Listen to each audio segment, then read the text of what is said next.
It was September 29th, 1998, when my son Kyle, 14 years old, and Connor, 4 years old, and I woke up and couldn't find their mother, my wife. We found her downstairs and she had passed away. To say it was challenging would be a major understatement. It was extremely difficult for me as well as Connor and Kyle. We all struggled to make sense of it and to try to move forward. And sometimes I remind people it's just a day at a time. Sometimes it's even an hour at a time or maybe 5 minutes at a time. But you work your way through it. Time is the great healer, but nobody wants to hear that when you're going through something that tough. As time went on over the next couple of months, both the boys really struggled mightily.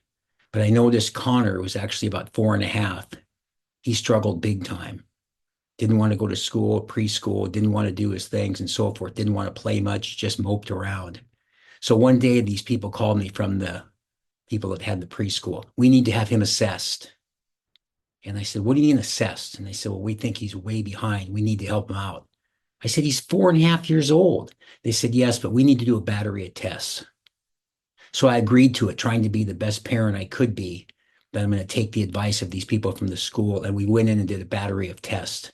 He was in there for 3 or 4 hours, bouncing balls and doing things and drawing things on pictures and on paper and things like this, all with the idea that I'm going to get some help for my son because apparently he's not doing very well.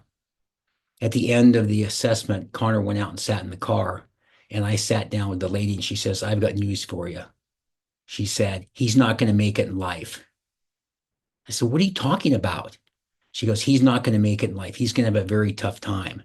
I said, what do you mean? He's going to be the quarterback of the high school down the road here. She goes, he's not going to be a quarterback at any school, anytime, anywhere. I said, he's 4.5, 5 years old. He just lost his mother. I remember sitting there and going back to the car, getting in the car and starting to cry. Connor goes, why are you crying? I couldn't tell him. I just said, oh, Daddy just got something in his eye. It's no big deal. But I never forgot what that was. And it motivated me to make sure that he had the best opportunity in life possible. He went on to school. Eventually, he had to skip.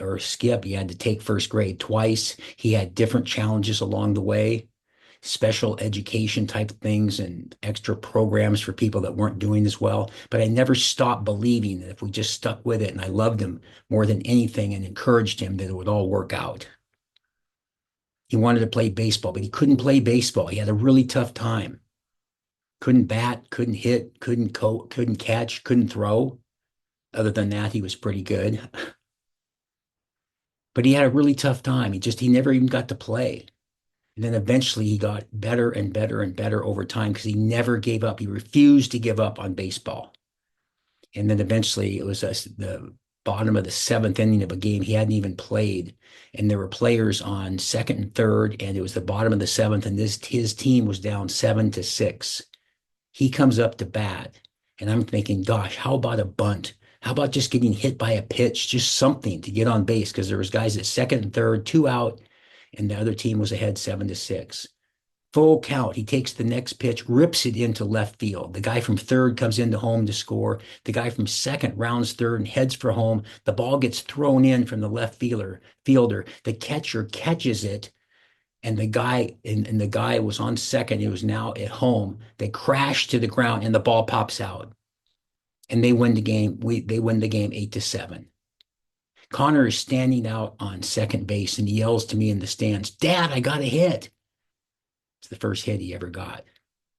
But he went on to become the best baseball player at his high school, the leading pitcher, and the leading hitter because he never gave up.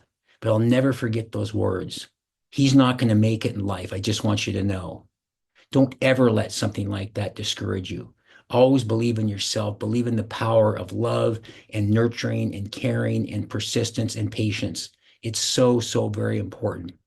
I talk about gratitude a lot. Gratitude is a big factor as well, but you've got to be patient. You've got to believe in yourself and believe in your children, and you'll see what will happen.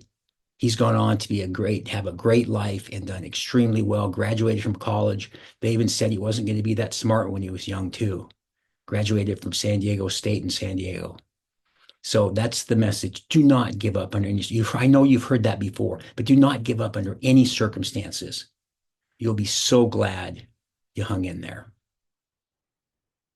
I'm that gratitude guy. Remember, be grateful and never quit.